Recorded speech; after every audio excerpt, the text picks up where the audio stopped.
Hello viewers, আসসালামু আলাইকুম। আজকে আমরা আলোচনা করব স্লো মোশন ওয়ার্ক, অর্থাৎ আপনি ধীরগতিতে কাজ করলে আপনার পারফরমেন্সে বা আপনার স্কিলে কী ধরনের প্রভাব পড়বে সেই বিষয়টি নিয়ে আমরা আজকে আলোচনা করব। সো আজকের এই ভিডিওটি শুধু স্কিল ডেভেলপমেন্ট কিভাবে করবেন বা আপনি ওয়ার্কটা কিভাবে করলে আপনার স্কিলে বা আপনার পারফরমেন্সে ইফেক্ট পড়বে সেই বিষয়টি নিয়ে আমরা বিস্তারিত আলোচনা করব। স্লো মোশন ওয়ার্ক অর্থাৎ আপনি ধীরগতিতে যদি কোনো ওয়ার্ক করেন বা আপনার যে টার্গেট বা আপনার যে টার্গেট দেওয়া আছে সেই টার্গেটটাকে যদি অ্যাচিভ না করতে পারেন, বা ধরেন আপনাকে প্রতি মাসে আপনাকে 5টা অর্ডার দিল, 5টা অর্ডার আপনার প্রতি মাসে কমপ্লিট করে বিল বা শিপমেন্ট পর্যন্ত আপনার নিয়ে যেতে হবে, কিন্তু আপনি 5টা অর্ডার তো করলেনই না, বরং আপনি 4টা করলেন, একটা ব্যালেন্স থেকে গেল। এই ব্যালেন্সটা আপনি কিন্তু পরবর্তী মাসে আপনার পারফরমেন্স ইফেক্ট পড়বে, যেটা আপনার অনেক ক্ষতির কারণ হতে পারে। কারণ পরের মাসেও কিন্তু আপনাকে 5টাই দিবে, দেন আপনি কিন্তু ক্যাপাসিটি কিন্তু 4টা আপনি নিয়ে গেলেন। প্রথম মাসে আপনার 4টা ক্যাপাসিটি, কিন্তু আপনাকে যখন একটা অফিস আপনাকে যখন টার্গেট দিবে, যে অ্যাচিভ দিবে, সেই অ্যাচিভ অনুযায়ী আপনাকে অবশ্যই 5টা মিট করতে হবে, 5টা অর্ডার আপনাকে প্রোডাকশন কমপ্লিট করতে হবে। কিন্তু আপনি যদি সেখানে ডিও রাখেন বা ব্যালেন্স রাখেন ধীরগতিতে কাজের ফলে, সেক্ষেত্রে আপনি পরের মাসে কিন্তু আপনার উপরে টার্গেট পড়ে যাবে 6টা। দ্যাটস মিন আপনি 5টা নতুন অর্ডার পাবেন, বাট আপনি আরেকটা অর্ডার আপনি পুরাতন, যেটাকে স্লো মোশন ইফেক্টও বলা হয়, যে ইফেক্টটা আপনার পারফরমেন্সে হিট করতে পারে, যে কারণে আপনার পারফরমেন্সে অনেক ধরনের বড় ধরনের একটি ক্ষতি হতে পারে আপনার স্লো মোশন কাজের ক্ষেত্রে। যদিও আপনি বুঝতে পারছেন না যে এই মুহূর্তে কি খারাপটা হতে পারে বা আপনার পারফরমেন্সে হিট করতে পারে, যখন আপনার বছরের শেষে আপনাকে যখন পারফরমেন্স অ্যানালাইসিস করবে বা আপনাকে যখন মূল্যায়ন করবে, ভ্যালুজ করবে, তখন কিন্তু আপনি এই ডকুমেন্টগুলো কিন্তু আপনার বসের সামনে চলে আসবে। সো আপনি স্লো মোশন ওয়ার্ক যদি আপনি ফলো করেন বা আপনি যদি স্লো মোশনভাবে করেন, এখন স্লো মোশন ওয়ার্কটা বিভিন্ন কারণে হয়ে থাকে, কারণ কিছু কিছু ছোটো ছোটো কাজের সিদ্ধান্তের জন্য, অথবা কোনো সমস্যার জন্য, অথবা আপনি কাজটা বুঝেন না, বা অথবা স্যাম্পলটা দেরিতে আসছে, এই যে বিষয়গুলো কিন্তু অনেকটা ইফেক্ট পড়ে স্লো মোশনের ওয়ার্কের পিছনে। সো স্লো মোশন ওয়ার্কটা আপনি কীভাবে কুইক মোশন ওয়ার্কে পরিণত করবেন, সেই বিষয়টি হচ্ছে আপনি প্রতিদিনই সকালে গিয়ে আপনি প্ল্যান করতে হবে যে আজকে কাজটা, কোন কাজটা ইম্পর্টেন্ট বেশি, কী কাজটা আজকে করলে আমার পরবর্তী কাজগুলো অটোমেটিকলি হয়ে যাবে। অর্থাৎ একটা কাজের সাথে আরেকটা কাজে অ্যালাইন করতে হবে, যে কোন কাজটা আমি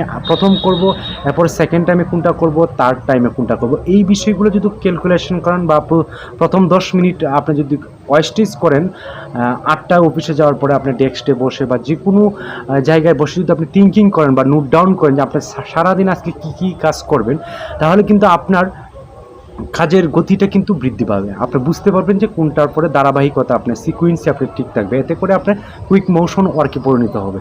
সো স্লো মোশন ওয়ার্কটা একটি ক্ষতিকারক, এটা আপনার বছরের শেষে বা 6 মাসের শেষে যখন আপনাকে মূল্যায়ন করবে, আপনাকে যখন পিএমএস দিবে অথবা আপনাকে বেতন বৃদ্ধি করাবে সেক্ষেত্রে, বা প্রমোশন দিবে, সেক্ষেত্রে কিন্তু এটি খুবই ইম্পর্টেন্ট, এটি ইফেক্ট পড়তে পারে আপনার পারফরমেন্সের উপর।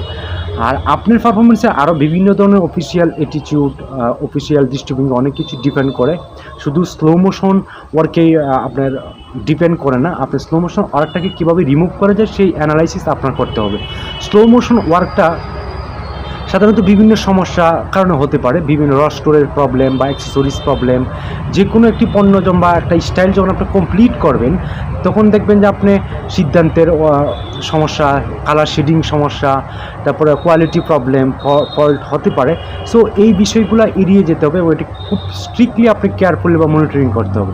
দেন আপনাকে যে কাজটা আপনাকে দিবে আপনার বসে বা আপনার অফিস, যে কাজটা আপনাকে দেবে, প্রথমেই চাইবেন যে সেটাকে খুব প্রপার ওয়েতে আপনি প্ল্যান করবেন, মনিটরিং করবেন। প্রথমে আপনি অবজার্ভ করবেন যে এই কাজটা আসলে কতদূর, কী ভ্যালুয়েট আছে, কোন সেকশন পরপর এটা যাবে, কী ভ্যালু, কত ধরনের ভ্যালুটা আছে, সেই অ্যাক্সেসরিজ আসছে কিনা, সেই অর্ডারটা বা স্টাইলের রেশিও সমস্যা আছে কিনা, এই এভরিথিং বিষয় যখন আপনি ক্যালকুলেশন করে আপনি সেই প্রপার ওয়েতে বা ডকুমেন্টারি হাতে নিয়ে যখন আপনি কাজটা করবেন, তখন স্লো মোশনটা আর থাকবে না, এটা কুইক মোশন হয়ে যাবে। সো আপনি দেখবেন আপনি তখন ইউজ টু হয়ে যাবেন।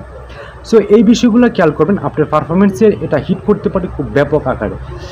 সো আমি বোঝাতে পেরেছি হয়তো বা স্লো মোশন ওয়ার্ক যদি আপনি করেন, আপনার স্কিলটা অনেকটা আপনার ড্যামেজ হয়ে যেতে পারে। আপনার বছরের শেষে কিন্তু অনেক ব্যালেন্স আসবে এবং দেখবেন যে আপনি এক বছর যখন ব্যালেন্স একটি কোম্পানি, এটা আপনি বড় কোম্পানিতেও ইউজ করতে পারেন, যারা প্রফেশনাল জিএম প্রোডাকশন ম্যানেজার তারার ক্ষেত্রে কিন্তু এই ইফেক্টটা পড়তে পারে। আপনি নট অনলি যে ছোটো মানুষদের জন্য বা ছোটো পজিশনের জন্য এই ভিডিওটা তা না, কিন্তু আপনি যদি প্রোডাকশন ম্যানেজার হয়ে যান, জিএম হয়ে থাকেন, সেক্ষেত্রে এই ভিডিওটা খুবই ইম্পর্টেন্ট। কারণ থিঙ্কিংয়ের ব্যাপার, আপনি একটু চিন্তা করেন। আপনার স্লো মোশন, আপনি যদি একটা বায়ার যখন আপনাকে বছরের শেষে এটা টার্গেট দিবে, অথবা আপনি একটি কোম্পানি চালাচ্ছেন, কোম্পানি চালানোর ক্ষেত্রে আপনাকে যে অর্ডার বা যে বাজেট দিয়েছে সেই বাজেট অনুযায়ী যদি আপনি স্লো মোশন করে দেন কাজগুলোকে, তারপর পরবর্তী বছরে কিন্তু আপনাকে অবশ্যই সেগুলো ইনভেন্টরি ফেস করতে হবে, অনেক জবাবদিহিতা করতে হবে। স্টোরেজ যদি আপনার বৃদ্ধি পায়, কোনো পণ্যের যদি স্টোরেজ বৃদ্ধি পায়, সেটি আপনার জবাবদিহি করতে হবে ব্যালেন্স থাকলে।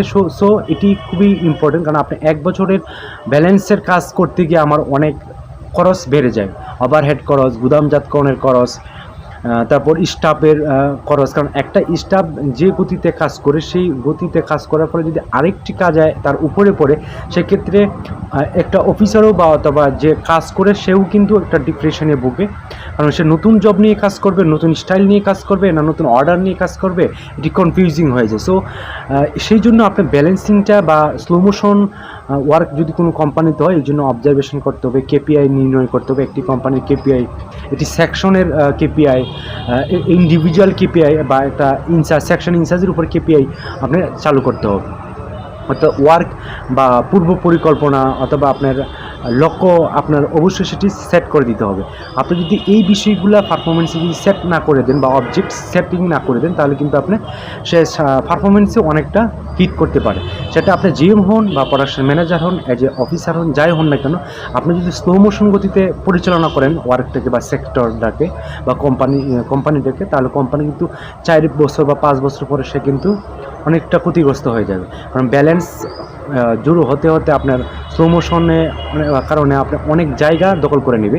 কারণ পুরাতন পণ্যের চাহিদা মানুষের খুবই কম থাকে, নতুন পণ্যের চাহিদা বেশি থাকে। এই স্ট্র্যাটেজিটা মাথায় রেখে কিন্তু আপনি জিএম বা আপনি যারা প্ল্যানিং মনিটরিং করে, তারা কিন্তু এই বিষয়গুলো মাথায় রাখতে হবে। আর এই বিষয়গুলো যদি মাথায় না রাখেন, তাহলে কিন্তু আপনার কোম্পানির লসের দিকে আপনার রেখাটা যাবে। সো আপনাকে আগেই পূর্ব পরিকল্পনা করতে হবে। আপনি কোম্পানি 5 বছরের লক্ষ্য অবজেক্ট সেটিং করে দিতে হবে। আপনার কোম্পানি 5 বছর পরে প্রফিটেবল কত হবে, কোন দিকে যাচ্ছে, কর্মীদের কী অবস্থা, তাদের কাজের গতি কীরকম, তাদের প্রোডাকশন টার্গেট কীরকম, দৈনন্দিন প্রোডাকশন টার্গেট কীরকম, সেটা কি লেসের দিকে না ঊর্ধ্বগামী আছে, সেই বিষয়গুলো খেয়াল করতে হবে। আর আপনাকে টার্গেট দিয়ে দিতে হবে প্রত্যেকটা স্টাফ। আপনি যদি এজ এ ম্যানেজার হয়ে যান, তাহলে প্রত্যেকটা স্টাফদের জন্য আলাদা আলাদা আপনি অবশ্যই আপনার প্ল্যান সেট করে দিতে হবে।